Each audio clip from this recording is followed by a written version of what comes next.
Welcome to the Deep Light podcast from Park City's Presbyterian Church. This is a space for community, healing, hope, and education around topics of rescue and growth. Our prayer for this series is that it illuminates a deeper understanding of struggles within and around us, as well as God's profound love and redemptive light in Jesus Christ. I would like to welcome you to another episode of Deep Light. My name is Mark Davis. I serve as one of the pastors of Park City's Presbyterian Church. And today I have as my guest Jessie Skinner, who lives here in Dallas and serves as a counselor over at Sparrow House. And we're going to spend a little bit of time getting to know her. I had seen her before, but we had never really gotten to know each other. So in the few minutes before recording, we've talked, and we have some things in common that I think are really, really cool. Then we're going to go in and talk about the topic of technology, especially as it relates to our children. So this particular podcast is in a series on parenting and just helping moms and dads. So Jessie, welcome. Thank you. Thank you for giving us some time today to talk about these really important things. Yeah, I'm excited to be here. Okay, so tell us a little bit about yourself. Where did you grow up? How did you find your way to Texas? And then how did you find your way to serving as a counselor at Sparrow House? I grew up just outside Oklahoma City. Which is what we have in common. She grew up in? Choctaw. I grew up in Bethany, across the lake. Yes. But not really rivals. Not too bad. Not too bad. Our high schools played each other, though. They did play each other, but when I played your high school, it was a long time before she was born. So we've already found out when she graduated, when I graduated. But let's move beyond that. So Choctaw, Oklahoma. Yes. And after graduation from college, I knew I wanted to do counseling, and so came down to Dallas to do that, and went to North Texas. Worked full-time at CPS while I was in school at North Texas, and then spent a lot of my training working with kids in foster care and kids in the world of adoption, and joined the Sparrow House team almost 9 years ago now. So you've had, obviously it sounds like from a pretty young age, a heart for, this kind of impact on individuals' lives. You went to college at Oklahoma State? Yes. Okay, I went there for 1 year. I'm a Sooner fan. Oh, my parents met at OU, actually. Okay, so you understand the confusion Yes. that can bring. I never went to OU. Most of the congregation thinks I did because I root for the Sooners. But I was at Oklahoma State in 1985. Then I went to the University of Central Oklahoma, actually, where I graduated, which I know you know that school. So what did you study at OSU? Family relations and child development. Okay, so you were already on this track then, really Yes. feeling like you would do something like this. Then you said you worked for CDC. What was that like? What were some of your experiences there that just kind of opened your heart and mind to the needs that are around us? I was not prepared when I moved down here. I moved from, Choctaw is a pretty just suburb life, and then Stillwater is a small town that's completely centered on a college. Right. And then my office of CPS was in Oak Cliff, and I'm working with families that were experiencing things that I never had even considered in life. And I remember having a coworker who taught me the parts of town that I could only go to in the morning time. Or how do you drive through these parts of town? Don't make eye contact with people on the side of the road. Things like that I just never experienced. Nothing. Yeah. But then to see, some of the ways these kids were affected by some of the things that they were seeing, and, talking to kids who knew stuff that I didn't know until I went to grad school. Right. At such a young age, being exposed to that already. Yeah, that's pretty scary. So you came to Dallas to go to, you said Dallas Seminary, but ended up going to University of North Texas. Yes. Yeah, which you just told me is ranked in the top 10 programs in the nation. Yes, they don't talk much about it, but they are a very, very top tier program for counseling. So I'm very thankful for that training, especially because they have such a strong emphasis on working with kids. And I think a lot of times we talk about kids like they're just little adults. Yeah. There's so much going on developmentally, and I got really good training to be able to see those differences, which I'm really thankful for. Well, and as a pastor, and you may not know this, but I served for about 20, almost 25 years as a youth pastor. So I was deeply connected to middle school and high school students. Loved that, kind of always wanted to do that, thought I would do that the rest of my life. Then I was called to this church to have that role, and then I transitioned into the role I now have. But I'm gonna pause you for a second. Yeah. There's a caterpillar crawling on your shirt. That is a true friend. I was like, something's moving. It is a caterpillar. Protein. Just kidding. If you're listening, I pretended to put it in my mouth. But Jessie was a friend. She was letting me know that this caterpillar is crawling up Were you afraid for me? I don't like bugs, so I was like, I just think you should know. So that could be another podcast. We could talk about the kind of bugs situation. we're afraid of. And it was a caterpillar. If it had been something else, I might totally I would wigged have had out. a different response. It wouldn't have been as calm. Oh, wow. I'm glad it was just a caterpillar. At first, I thought you were going to say, you've got barbecue sauce on your face. Just a little extra lunch, it's fine. All right, so back to, where were sorry. we? What were we talking about? Something about Youth pastoring. Perfect. So we probably would have done skits with a bug like that. So I always had a heart for, middle school, high school students. My wife and I have 5 children. So we have a 25, almost 26-year-old, all the way down to a little boy who just turned 12. And so once we became parents, it was a totally different perspective. Mm-hmm. It's like, okay, I don't think the truth has changed. I know it hasn't. But boy, how these individuals are processing it. And then having 5 children, each of them process things differently. I quickly realized what you just said, that there's a lot going on in their hearts and minds that we need to take seriously. Plus, there's so much more input coming at them than ever before. And some of that's good, but much of it might not be good. So I'm really grateful to have time to talk about that today. And I know those watching, particularly our parents, I think will be deeply encouraged. So tell me a little bit about how you see technology influencing children today. I know there's going to be good ways, but there's also going to be harmful ways or scary ways. What are ways you just in general would say, I see technology impacting children this way? I mean, I think it's such a broad picture. Mm-hmm. There's some really great things. I have nephews and a niece who have never lived in the same area as me, and they're great with FaceTime. They are connected to their family in a way that I never got to be with family that I wasn't close to. And kids just have this idea that the world is so much smaller than maybe it would have ever been felt for me or things like that. I think one of the things that we have seen really since probably, I don't remember exactly when, it was like 2010 when they started really pushing algorithms on social media and things like that. We start to see more of a performative culture where kids have moved more from connecting and, hey, this is just my life, these are my kids and pictures, things like that. And then it turned into, now I have to use the filter and look exactly perfect, and this is how I must dress, and this is what normal is. Yeah. And so now you see kids kind of living life. I know in the early 2000s, they talked about that generation had been raised on reality TV. Right. And so they kind of thought as if they were always on TV. Right. Well, now this generation is even further into that. I'm always on. Somebody could record me at any time, which is true. Yeah.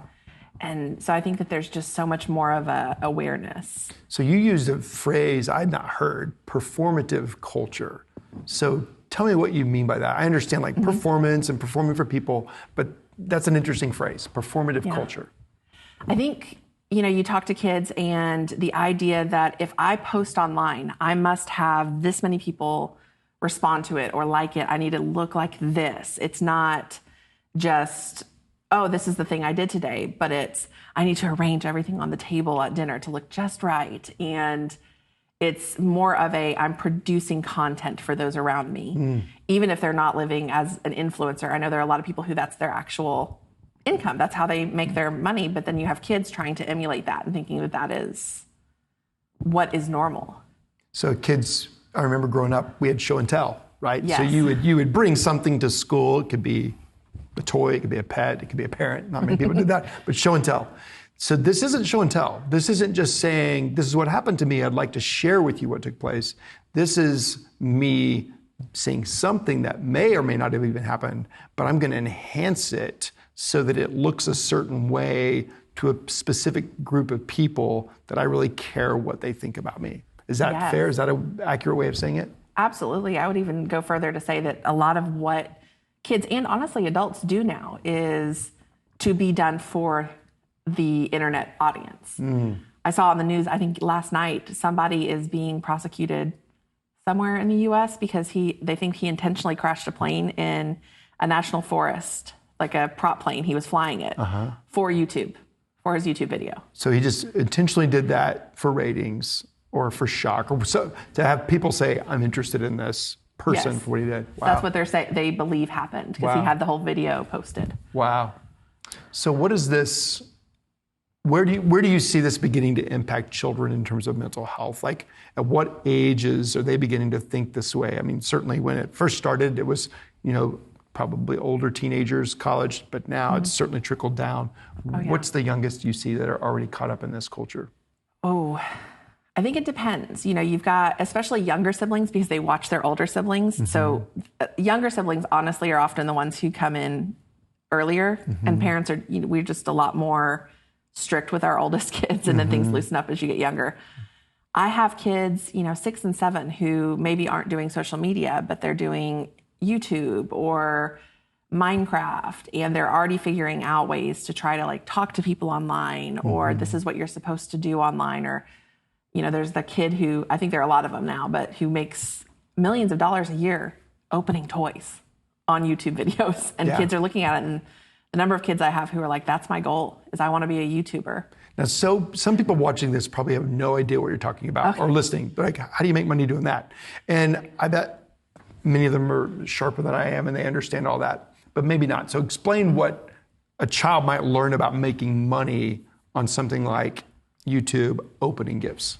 How does that work? So a lot of times it's sponsorships. I know there are different ways. TikTok has gotten really into paying people for number of views, things like that, trying to improve their platform overall.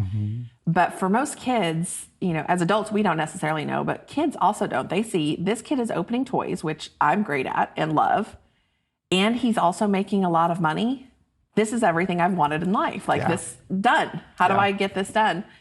And, I think that kid's parents probably did a lot of things to set him up in order to be successful there. But I also imagine his level of privacy is really gone. I hope he has a lot of people watching what gets posted, things like that, because there are safety concerns and concerns with, I'm sure there are negative comments, and how does that affect kids if they see those?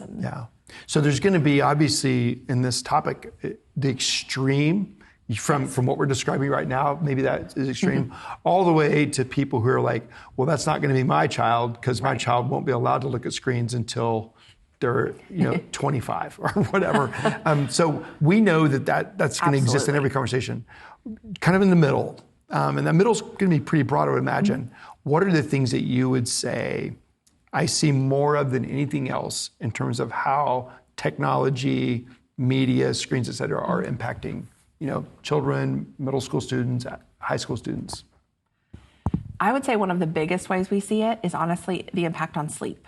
Okay, interesting. I wouldn't have expected that, but it makes sense. But tell me about that. Yeah, so we have research that shows for teens who use screens of any kind more than 5 hours a day, and since over the past couple of years, teen use has increased to over 8 hours a day on average. So most kids. On average, most kids, 8 hours a day in the U.S. on a screen. Yes. Wow. And that's a ton if you think about it. But then for adults, we're up there as well. And we're on computers and all that. But we know that once kids have passed that 5 hours a day, they are, I think 60% more likely to have sleep issues.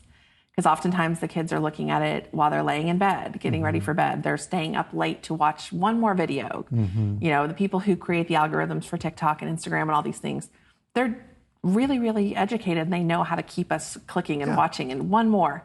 Yeah. And so once kids have less than 7 hours of sleep as a teenager, the prevalence of risk factors for suicide go up. I think it's 68%. Wow. When sleep deprivation begins to enter at that level, that's one of the consequences would be that kind of situation where a child would come to a place of thinking about that. That's really alarming. One of the biggest things I talk with parents about, which kids always get mad at me about, and I'm very clear on it, but unless your kid is a junior or senior in high school, it's probably best to have a phone, computer, tablet, all of that docked in parents' room at night. Just because they are created to be so addictive. Yeah, no question about it. And I want to talk about that in a minute because I think it would be helpful for parents to have a sense of what should I be thinking about doing. But let's stick on for just a minute. So sleep deprivation, which clearly leads to potentially depression, anxiety, the inability to cope with certain aspects of life, because obviously we're living in a very stressful culture. Most schools, churches, sports, music, whatever it is, they are after excellence, right? Yes. And they want to create an atmosphere of excellence. And I'm not saying it's wrong, but with that comes this kind of toxic air that children are breathing in all the time.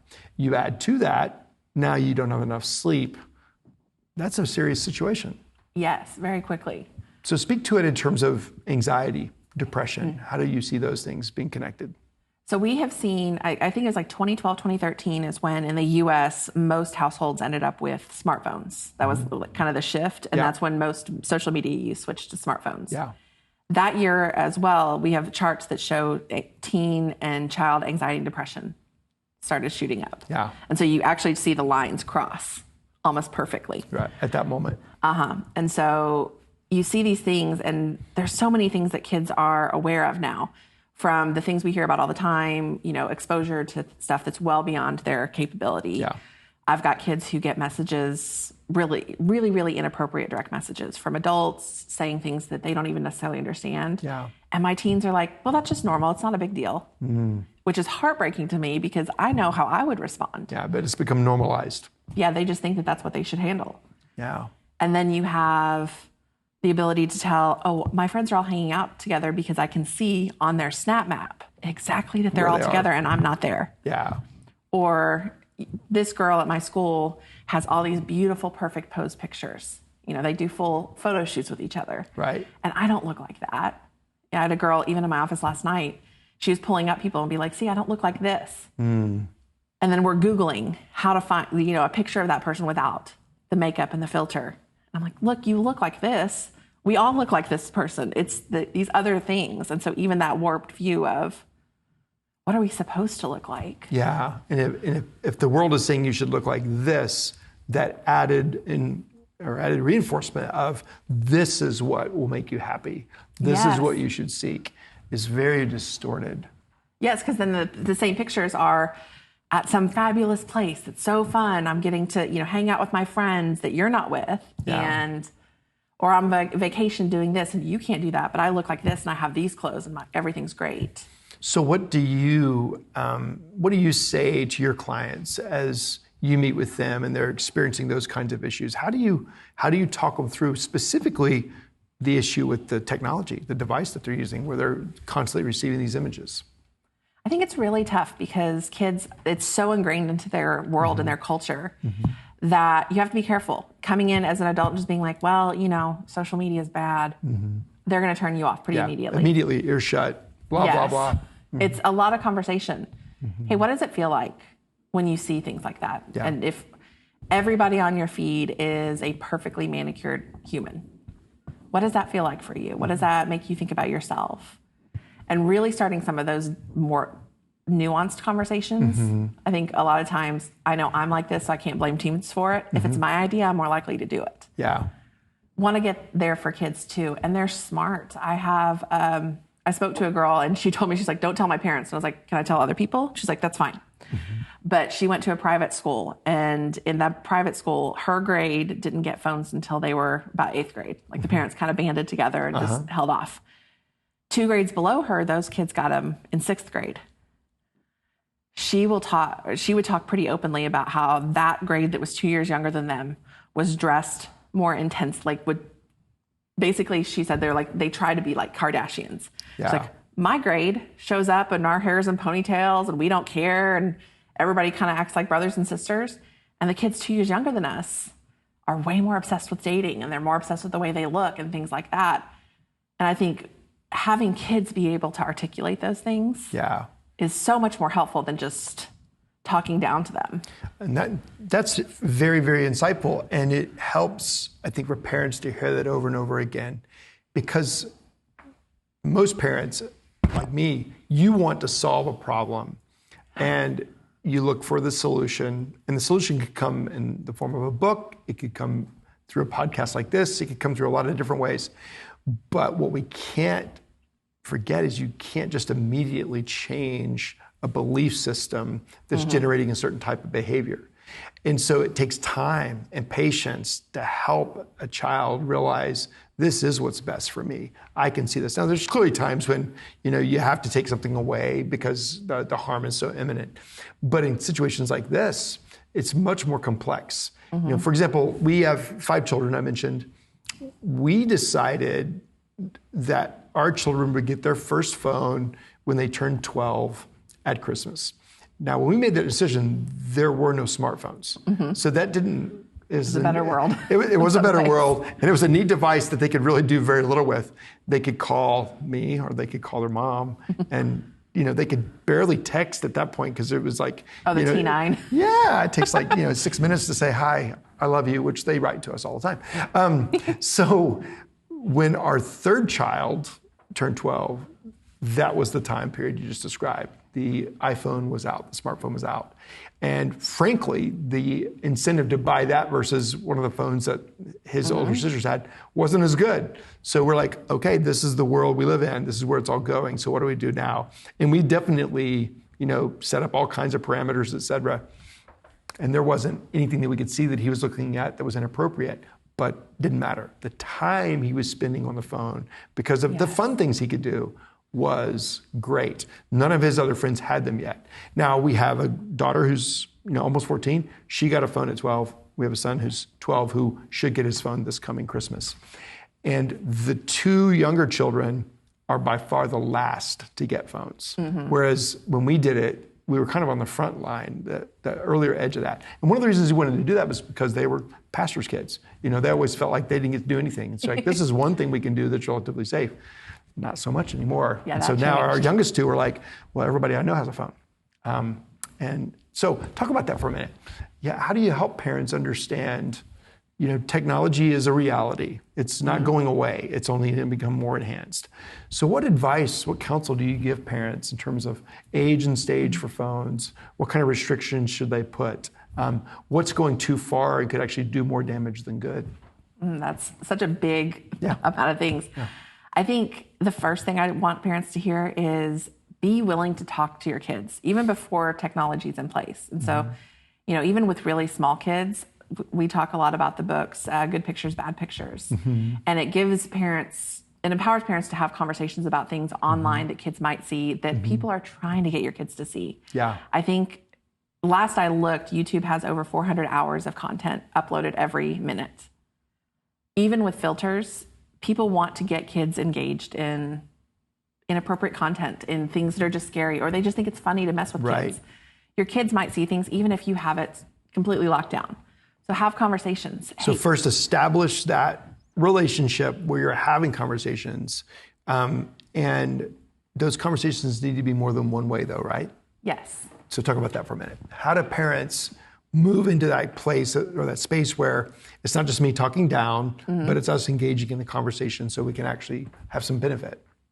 I think a lot of times asking your kids, so what would you do if, and when we know it's a when your kid sees something inappropriate online or something that's confusing or scary, what would you do? And then hear what your kid says. A lot of times they're going to go more extreme or way less extreme than you're thinking. Yeah. But then they are part of the conversation. Yeah. Hey, what kinds of things do you think people should be worried about with their kids having access to YouTube or playing Minecraft with people online or whatever it is your kid's doing? Because all the kids have all these different ways that they're connecting. Right.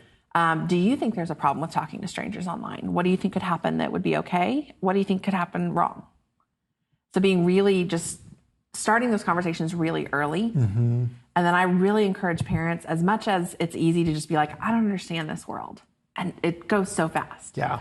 Really, really try to keep up with things and be really aware of what's going on. What are some ways parents could do that wouldn't necessarily overwhelm them or in some cases freak them out, where, hey, we're moving to Choctaw. Just kidding. We're getting way, way out of the world. It's not that far out of the world anymore. But what are some resources out there that you would recommend? Honestly, I think where I have learned the most is looking at YouTube videos of kids trying to teach other kids how to get around their parents and their parents' restrictions. Okay, I've never even heard of that, and I don't want my kids to hear about that. YouTube videos of kids helping other kids get around. Yes, there was one I saw with like a 6-year-old boy, and he was showing how do you get around the parents' code on the phone. And he was like, this is what you do. You set the screen record, which a lot of parents don't know you can do on a phone, and that can record everything that happens to the screen. Then hand the phone to your parent. They don't see that it's recording. They type in the code. Then you know their code. Okay. And this 6-year-old boy makes this video. I didn't. I had no idea. Yes, and that's how I learned about it. That's how I learned that's what one of the things kids are doing. I think asking your kids, hey, what do your friends do? Kids love writing each other out and telling these stories. They're fun. That's how I learned a lot of it. I'm like, okay, then what happened? Or what does that mean? Yeah. And I can't punish any kids I'm meeting with, and so they'll tell me a little bit more than they may tell their parents, but they will write out their friends. But one thing I love that you're saying and really showing us is it's not a transactional conversation. It's not just one time where I'm going to give you some input and trust that that's going to make the ultimate difference in your life. You'll never lose it. It's an ongoing relationship. And I love how you talk about teasing those things out. Well, what about this? What more? And I know a lot of, parents like, well, my kids don't want to talk to me. You got to stay with it. You got to continue to ask questions, and they're not just yes and no answers. But that's fascinating about the YouTube videos. I had no idea that those were on there. They are so interesting. It's this wide world. I use YouTube if I need to do a home repair. Sure. But then talking to kids now, they use that as TV. Yeah. So the things that they have available, they're very intense. You said 400 minutes of content. 400 hours of content a minute uploaded. That's unbelievable. Which is, I can't even conceptualize. Yeah. You talked about like when to get a kid a phone. Mm-hmm. That is such a tough thing to figure out because you've got 5 kids and they probably were at a full spectrum of maturity at 12. Right. You probably had some that you were like, I'll hand you the keys to the house. You just take care of things. And some you're like, I don't really want to hand you like a jar of peanut butter because I'm not entirely sure that's going to go well. Yeah. One of our children, when she was 16, I was speaking at a conference. My wife was on marriage, so we went together, and it was at Pine Cove, hour and a half away or so.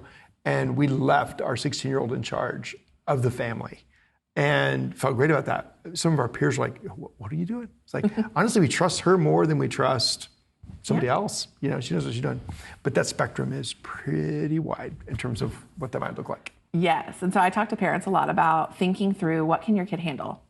With phones now, we're talking about $1,000 to $1,500. Mm-hmm. Are you going to hand something else of that value to your child? Mm-hmm. Can they bring their coat home from school most days? If that's still a problem, maybe the phone is going to be an issue. I think having lots of conversations beforehand, because you're handing your kid the sum total of human knowledge in their hand. Yeah. So can you trust your kid to come to you when there's a problem? Or does your kid make poor choices and try to handle it him or herself? Talking about, I think it's really helpful to lock it down a lot at the beginning and then slowly give more parameter or more freedom. Yeah. And so these are the hours you get to touch this thing. This is where it lives. It lives in my room. Have a lot of those thoughts. But really even leading into that choice to get kids a phone, you're really thinking, am I going to hand you $1,000? Yeah. Or do you have impulse control to not immediately start attacking somebody who hurt your feelings and start texting them or getting online and bullying them? So it's interesting because the ways in which phones are purchased, probably very few people drop $1,000 or $1,500 in one setting. It comes kind of through your phone bill over time. Now you can buy insurance for $5 a month, whatever you. So the idea of keeping a phone, this device, in people's hands once they get it for the rest of their life is obviously a pretty strong motivation for companies that do that, which I understand. Mm-hmm. Understanding your child's ability to navigate, that's a big deal. I know when our oldest turned 16, we got her a laptop. Some people give cars. She didn't have her license yet, so it didn't matter. So we got her a laptop. And so the big question was, is she going to get to do Facebook? And we said, no. He said, we're not going to let you do Facebook. And we took her to dinner and had this conversation, and it went fine. But she wasn't willing to surrender that. In other words, that was going to be a battle she wanted to continue to fight. Finally, we had to just tell her why. And it wasn't that we didn't trust her looking at things or seeing things. It was, we just said, we don't trust your ability to manage another aspect of your life through this, which we think is going to be quite complex. And thankfully, she surrendered to that. I mean, ultimately, she didn't have a choice, but, because we could take the computer back. But she then began to see what was unraveling around her and was actually thankful. We had established a boundary. But, if she had pressed really hard, which I know some kids will, then I'm not sure. I think for many parents, that's a really difficult thing, is to keep that line. One of our other children, you talk about having restrictions pretty strong at first. My wife and I had a different answer on one simple question about when she could use her phone at night on the weekend, because it was like, well, on the weekends you can use it till, that really wasn't what we said. It's what she heard. She heard me saying, indefinite, as long as you want. On the weekends, it's the weekend. Her mom saying, you can do it just this one time. That became a pretty big battle for us, where we had to kind of, let's come back. And I think a lot of parents are like, we can't go back now because she's already out the gate. And that's not true. I think parents have to remember we're the parents. We can establish these things. But at the same time, entering into it relationally where you continue the conversation as opposed to just making a hard and fast law, and this is why. Mm-hmm. So parents are going to make decisions about when their child gets a phone. Probably more than anything, I bet that's influenced by parents around them and kids around them, which is not always healthy, but that's a reality. So no matter when a child gets a phone, let's move beyond that. What are the things you would say are rails you really need to give your children? You've mentioned some already, but I think it's worth repeating. What are some of those rails that you would say, if I were you as a parent, I would tell my child this is how we would manage your life with that phone, certainly initially and then probably even beyond. I think the sleep thing is huge. Mm-hmm. And so they just don't need devices in their room. Honestly, most of us as adults probably don't either. Yeah. I think having some pretty clear behavioral boundaries. And so if I see your grades drop, and some kids, it's if they don't have all A's, that's what they should have because they can do that. Mm-hmm. For some kids, it's I just don't want to see a 0 in the grade book because even if you put your name on a sheet of paper, you should have something more than a 0. Right. And so if I start to see those things happen, then that, if I see this negatively impact your life, and so creating some boundaries around that. I think if with a young kid, they probably don't need that phone or any kind of device in their bedroom. Mm-hmm. You want them to learn to just, that's something that you can walk behind anytime and see. Right. I think for younger kids or younger teens, as a parent, you're paying for the phone. It's your phone. Look at your kid's phone from time to time. Yeah. You maybe don't, we can get obsessive and feel like we need to check it every single day. Yeah. Listen, they're probably talking about things that are boring. You probably don't want to do that.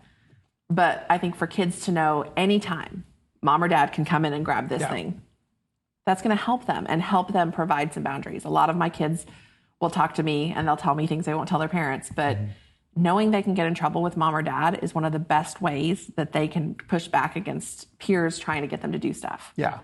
And so even just being able to say, hey, you can't talk about that here. My mom's going to read this. Yeah.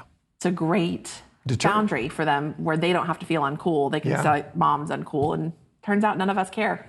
Yeah. Like, okay, great. Think I'm uncool. That's right. That's really a good point. Because, I know one of the things we established early on is that your phone is our phone. Yes. So any moment I say, let me see your phone, that's not wait. Now, if you're in the middle of a game and you're about to hit the world high score on Atari, whatever, Space Invaders. Frogger. Yeah, that I'll be reasonable. But, this isn't like you changed your passcode and didn't tell me. Oh, yeah. Or I know one of my daughters took off their location, Oh, yeah. And I was like, that ever happens again, I'll know where your phone is at all times because it's going to be in my hand, locked away somewhere in my closet. So I think it's really, really important to establish that early on and just know that this is your right as a parent to enter into that. What are other things that you might suggest? What would be some warning signs that you're like, I would be concerned if my child began to do this, that either they're seeing things they shouldn't see or they're just engulfed in too much screen time? I know you've mentioned sleep already, but what would be other signs that you're like, pay attention to this? I think parent gut is such a strong thing. So if your gut starts to say something seems off, I always say, pay attention to that and maybe don't jump on it immediately, but pay a lot of attention. If your kid starts to be jumpy around the phone, like they get messages and they're kind of jumpy or they are a lot more protective of it where historically they'll just leave it sitting on the table and move around the house, but suddenly it's always with them. That's a great time to start questioning things. If they are suddenly really tired, one of the things that I'll tell parents a lot is that almost every friend group in every school, private, public, does not matter, that friend group has a burner phone among the phone. So if parents take the phone, there is an old phone that just gets replaced that they use on Wi-Fi.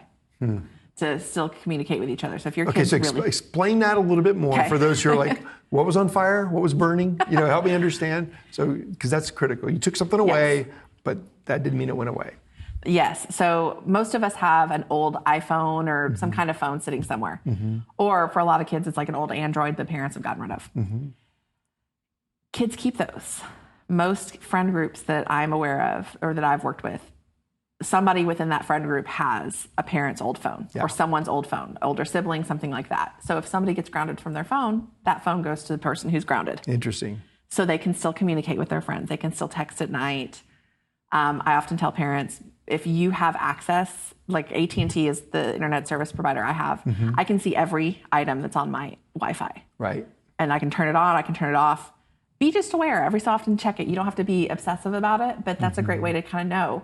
If you see your kid being really tired, suddenly having problems sleeping, it could be that they're up with a burner phone. Yeah. It could also be that they're so worried, suddenly really anxious. They're being bullied online. They're experiencing something that they're not able to sleep the same way. So something in their behavior is beginning to change, looks a little bit awkward. Could be like their phone's with them all the time. Could be they're jumpy or with a text that's coming or something you could just tell. I love how you said pay attention to your gut. But then you said something interesting. You said don't necessarily jump on it at that moment. What do you mean by that? I think because there's so many unknowns in parenting now and kids are they can access so much. A lot of times our anxiety as adults is we jump in so quickly, kind of like you talked about, like I've got to fix it immediately. Right. And so we oftentimes jump in before we can figure out what's actually happening or maybe what's going on. And so I might say, oh, it's just because you're on your phone too much. And if I give it a little time and I pay attention, it's actually because my kid's being bullied by a bunch of other kids and they're all texting my kid over and over and over. And it's not necessarily the phone. It's that my kid's being left out and had some terrible things said. But that's a very different intervention. Because it's so often we would tend to think my child is just being disobedient to the rules we've established. That's why they're hiding it, where it could be something very different than that. They feel shame, they've been bullied, they're being made fun of, they're being left out, they experience loneliness. All of that produces anxiety and can produce more than that. And so again, paying attention to what the dynamic is there, trying to learn as much about it before you launch into an attack on what you think it is, because you might really miss the mark in terms of what the real issues are. Okay. We haven't talked at all, or not much, about video games, just in terms of, the old, well, I mentioned Space Invaders, but, the idea of sitting there with the PlayStation or whatever it is. What about that part of it? Not just technology of the phones, but just, golly, there's so many great games out there and kids can be consumed with that, become addicted to that. What do you look for in that? What are some of the challenges that are, just a reality to the clients that you see? And what's the difference between they just really like the game and no, I think they're probably addicted to it? Well, I think it's important to remind ourselves how much money these games have actually invested in creating the most addictive game possible. When Fortnite came out, one of the things that you'd see in a lot of articles is that like that 27, 28 minute length of time that the games take and the battle royale style that it was, which is everyone's battling each other all at the same time, so you can't pause it, was like specially connected to our brains, and it sucks us in stronger. And so that was one of the ones where I saw a lot of parents having problems with kids because, hey, buddy, I need you to take the trash out. I can't, I'm in the middle of the game. I can't stop. There's no pause. Yes, and then it's a desperation because of just the quality of the game has sucked them in to the point where I can't stop.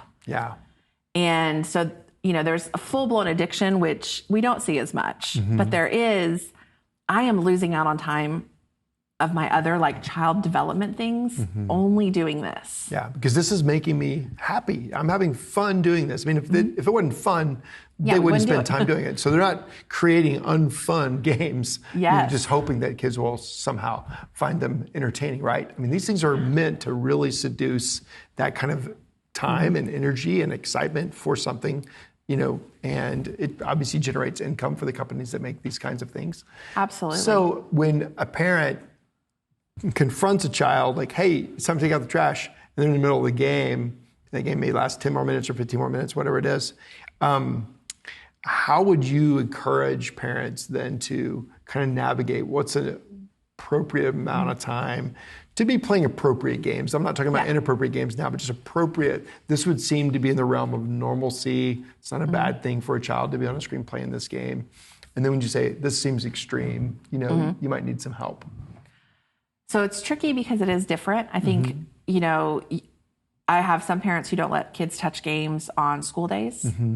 And that's because kids are so busy now. Right. They have stuff almost every night. And so I think really thinking, does this add something to an empty time of life, or is this pulling my kid out of things that my kid would otherwise be doing? Is my kid avoiding spending time with the kids in the neighborhood outside? I think, so setting boundaries that allow your kid to continue to be a kid and continue to do all of those other development things, which we're in a tough spot now because over the pandemic, that was the way a lot of our kids were connecting. Right. Because they couldn't do the normal things. And so pulling back has created a lot of conflict. It's hard, but if you can come at the beginning, setting those expectations, hey, this is something that gets added, and so maybe it's just on the weekend. I think a lot of times creating it as something that can be earned. So if you get X, Y, and Z done, then you get this much. Yeah, it's a reward for something. Yes. So that, and then kids get a level of control. You're teaching a lot about consequences and how if I do X, then I get to do Y. And that gives them a lot more of an ability. And then you get to say as a parent, I would love if you could play more games. Right. But it seems like you chose that this other thing was more important. Yeah. Or not doing this other thing was more important. And Right. I think that can be a helpful way to, kids are still going to throw a fit, but I think we feel guilty as adults because we want to give our kids whatever makes them happy. Right. And then when you know your kid is doing something like this, having those expectations set at the beginning. Hey, if you're playing a game and I ask you to do something, this is how you respond to me if you can't pause. If you're playing a game then you need some more time. Hey, is it okay if I do that in 10 minutes when the game is over? Yeah. Rather than, Mom, no, you know, the whole, or just completely ignoring. Right. So setting those expectations, because then you, as a parent, if you can give the yes, and it doesn't matter that the trash is taken out in 10 minutes rather than right now. Yeah, you can be reasonable. It's great. Yeah. But I love how you explain that. Set the conversation ahead of time. Have, you know, an understanding of what's going to take place. Because let's be honest, it's not just the children that are pressed for time. It's not just the children who are stressed and anxious. Yeah. We're bringing that into the reality as well. And I know that if you've had a hard day or you still have a hard night to come with who knows what you've got to do as an adult, and a child doesn't respond the way you want them to in that moment, that can get pretty ugly pretty quick. Whereas if you had that conversation ahead of time, hey, you know, if I ask you to take the trash out and you're in the middle of the game, I'll understand it if you say, may I do that in 10 minutes or something like that, as opposed to, get out of my room. You just got me killed. You know, thanks, Mom. You know, I'm sure that's never been said. You're the worst. You're the worst. So this comes back to kind of the parent question again, is like, what about when the child says, well, I'm the only child, or I'm the only kid that doesn't get to ... You're so uncool, ... I know what we say as parents, you know, what do you tell parents to say? How would you encourage parents to think about that when their child tells them, I'm the only one that doesn't get to ... I'm the only one that doesn't have ... I think we get really tempted to get into an argument there because my first instinct is like, well, no, you're not the only one. But I think going for what is the meaning behind what they're saying, really kind of connecting with, hey, you feel really left out. Kind of taking the argument out and connecting to that emotion. Right, that's really good. That's very, very helpful. So connecting to what's going on behind the scenes as a post guy, I feel pretty guilty, by the way, because I'm like, how many times have I just said, you know, that's not true. We know this one family. They're a lot less cool than we are. I don't really say it quite that way. But it is an argument as opposed to, well, why do you feel that way? And then even still trying to go, I'd suggest probably one layer beyond that, right? It's like, what's underneath that? What's underneath that? To really understand the feeling that they have. Yeah, it makes sense that you are looking at some of your friends and you're feeling left out. Yeah. You know, I'm just not comfortable with that. Like, you still don't have to give in. Yeah. But really validating what they're feeling. And with parents, I make the joke all the time. You know, if you've had a terrible day, you come home and tell your spouse, these are all the things that went wrong today. If your spouse comes in and says, well, that wouldn't have happened had you done this, this, and this. Yeah. And you should do this, this, and this to fix it. Yeah. That's your fastest ticket to an argument. Yeah. That is how we respond to kids 90% of the time. It's always, let's do a teaching moment. Sometimes the best teaching moment is really just validating where they are and letting them show you they can figure it out, but they just needed their mom and dad, who are their safest people in the world, to say they're not crazy for feeling sad or feeling left out. Yeah. Which the hard part of that is it takes time. So much more time, yes. So much more time. And we're so limited on time. But I always tell parents, but this is the greatest privilege you have. And these are these little treasures that God's given you to raise. And I know it's hard. I feel the difficulties of that when I'm tired. And a lot of times kids don't want to have the conversation, at 8 in the morning when I would be very amped up with a nice cup of coffee and eager to talk. It's going to be late at night or, when we're all exhausted because they've been, they're sleep deprived. They're not getting 7 hours a night. Neither am I. So round and around and around it goes. It's really helpful. But, the idea of validating that their response is coming from a place where they're feeling something deeply. Anger, sadness, whatever it is, I think is really, really helpful. And being able to unpack with questions and some empathy, like, I guess I would feel the same way. Yeah. Now, at the end of the day, you may still be in the same place. Like, we're not going to let you do that because we're not comfortable with that. But you have at least acknowledged, we understand how you feel. Now, they may tell you, no, you don't. Nobody understands. That's a feeling they have too. Yeah, you can say, I guess I understand how you feel that way, but it's not necessarily true. Recently, one of our children was invited to something. It was going to be a production, a drama, and gut reaction. My wife's like, oh, I don't think so. But it was another family that was going to see this. And so immediately you're like, we don't want our child to be judging them or think we're judging them, but we just had a gut reaction. So my wife, Googled it, and said, I want to see the high school production of this particular play, just to see what the content was. In 30 seconds, we were like, there's no way this other family's seen this. There's just no way. And they hadn't. And all of a sudden it was like, okay, that gut is really important to pay attention to. Then the time of, let's just see.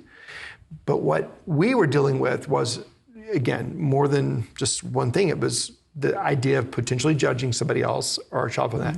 Then our particular child feeling shame over even wanting to do that and navigating that. And my point is, often there's going to be more layers that are taking place, which means you need wisdom, you need counsel, you need prayer. But you can't forget that stuff's available, whether it's coming to a counselor like you, talking to somebody, to other parents, reading books on it. But at the end of the day, it's going to be you loving your child, spending time with your child, engaging your child, and then being the parent and saying, this is what God's given us for you. We're going to lead this way. Is that right? Am I saying that right? Absolutely. Because I think a lot of times we assume that kids understand why we're doing what we're doing. Yeah. They just don't have the information. And so kids maybe don't know that thing is inappropriate. Yeah. I can still name movies that my parents wouldn't let me see when I was younger. Right. And my parents were pretty relaxed. Right. And so, once they sat down and they were like, hey, listen, when we let you watch this movie, you had nightmares for several months. Yeah. So that's why we're saying it's probably not a great idea for you. To this day, I've never seen some of those movies because I was like, you're right. I don't respond well. Yeah. And then it makes more sense. But initially, my assumption is, well, you're just trying to take the fun away from me because. And parents need to know, I would say this way, if your child doesn't think you're intentionally trying to take the fun away from them, you're not being a parent. Right. You're just not being a parent. I mean, there's going to be those moments because we're all sinners where we're prone to do things that are outside the bounds of what God wants, or they're still perhaps inside the bounds, but just not good for you, right? Like, I don't think Facebook in and of itself is sinful. My daughter was not going to be able to handle it at 16. We drew that boundary. She did not like it. She didn't, an hour later say, Father, thank you for your wisdom. Just didn't happen. Now she's 26. She looks back and is grateful for that decision. Probably not all the decisions, but that one. So it is hard, Anything that you would like to share that we haven't talked about yet as it relates to, technology, screens, video games, et cetera, that we haven't covered? Oh, I think there's just so many things. But I do think a big thing for parents to take away is noticing how we're using phones on our own. Like, how are we actually showing kids? What's funny is when you watch infants, they know, that thing's the best because you cannot take your eyes off of it. Yeah. And so I think that it really starts with us. And I make the joke all the time with the kids I work with. I know that looking at my phone before I go to bed, I talk about it probably at least once a day, that looking at it messes with my sleep schedule. It prevents me from getting deeper sleep. It does all the things with blue light and things. I still have to really, really monitor myself. And I'm not very good at it a lot of days. And so paying attention to, hey, what am I modeling? What am I showing? Am I honest with my kids? Hey, this is hard for me. If that's why I'm being so hard with you. Yeah. It's because I recognize that it's not that I don't trust you. It's that I don't trust humans. Yeah. I don't trust myself. It's not that you're wrong. It's that these things have been created to suck us in as much as possible. And so that honesty with it, and then also the awareness, kids are going to do what they see us do. Yeah. Way more than they're going to do what they hear us tell them to do. I was driving down the toll road recently, taking my daughter to school, and we have a fun time. I take her most mornings, and there's always commentary about other drivers on the road. And she's like, we saw this person. I mean, they were like having, I don't even know how they were steering the car. It was just like, I was like, that's terrible. And then she was like, well, you text all the time when you're driving. And I was like, that's not true. I said, because it's just not true. She goes, it is. I said, no, I look at the map, I shop. I just kidding. I don't. She was like, well, what about one of the stoplights? I said, well, that's true. I do this. She said, so when I start driving, am I allowed to do that? I'm like, okay. Ooh. This is important. Like, they are watching. Yes. They're going to call a spade a spade. They're going to call us out. And I think it's always important to show humility. Like, you're right. This isn't the best thing for me to be doing right now. Another thing that I was thinking about is with my son, who's, in his 20s now.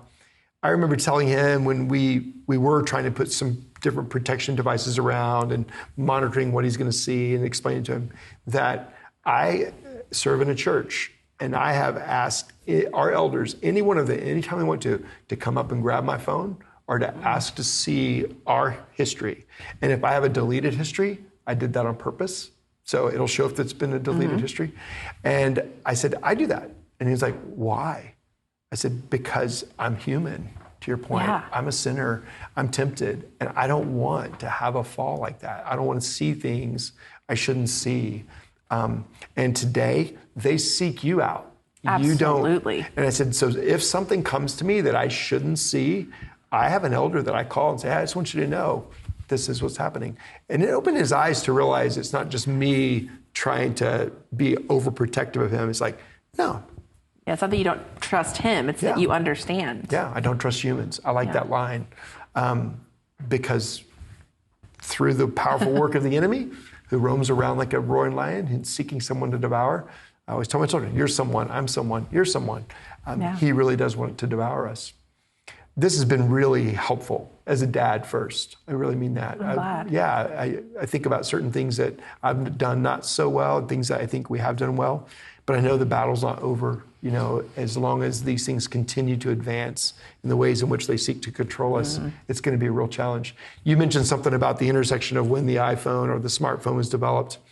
My second child is about to graduate from OU. And my first child graduated from Arkansas. We went to orientation with her, sit through all of that as parents do. 2 years later, we went to OU for their orientation. And at that orientation, they said something that was really interesting. They said, we have now hired 2 full-time psychiatrists on our staff to be available to help, our student body at any time with mental health issues. And so some questions begin to be asked about that. Why? This is a public university, pointed everything back to that date of when smartphones became a reality in our life, and the escalation of anxiety, depression, and suicide is why we believe we need these 2 individuals, on our campus. Not just occasionally on our campus, full-time doctors present to help our student body. And that was a pretty alarming reality. I'm grateful that they had that, but it was just like, wow. I mean, this really isn't something it's a revolution. I mean, it really is in terms of what we've encountered. And that was probably before the past 2 years that we've all lived through. That's exactly right. We can't underestimate the wake of that destruction, right? Yeah. Wow. Well, I'm very, very grateful again for your time and what you do. I love that you've been at Sparrow House for 9 years. I have a lot of respect for that practice. I know you guys are full too. I mean, I know it just shows you what the needs are in our world. So anyway, very, very grateful for you.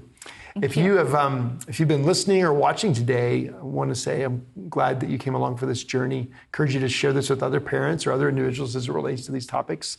If you need to talk about anything you've heard today, you could reach out to us at deeplight@pcpc.org. We'd be so delighted to come alongside you. If you are in need of counseling or you like perspective, you could certainly call a practice like Sparrow House and go see one of their counselors. The needs in this world are great. We know that above all, we have a Savior who loves us, who is not alarmed or surprised by any of this. He knows, but he also is the one who can give us everything that we need to know how to navigate. I always tell parents in our church that, God has made you the parents of the children he's given you. And in Christ Jesus, you're the perfect parent for them. But outside of that, you may be making decisions that you have no idea why you're even making them. But he will give you everything, including counselors like this and topics like this where we can help understand the best ways to move forward. So again, thanks for watching again. deeplight@pcpc.org. We're very grateful. Jessie, thanks again. This is very helpful. God bless. Thank you for listening to the Deep Light podcast from Park Cities Presbyterian Church. We would love for you to be our guest this Sunday morning as we gather together for worship at 8, 9:30, or 11 a.m. We are located in the Uptown Dallas area at the corner of Oaklawn Avenue and Wycliffe Avenue. To find out more, please visit pcpc.org.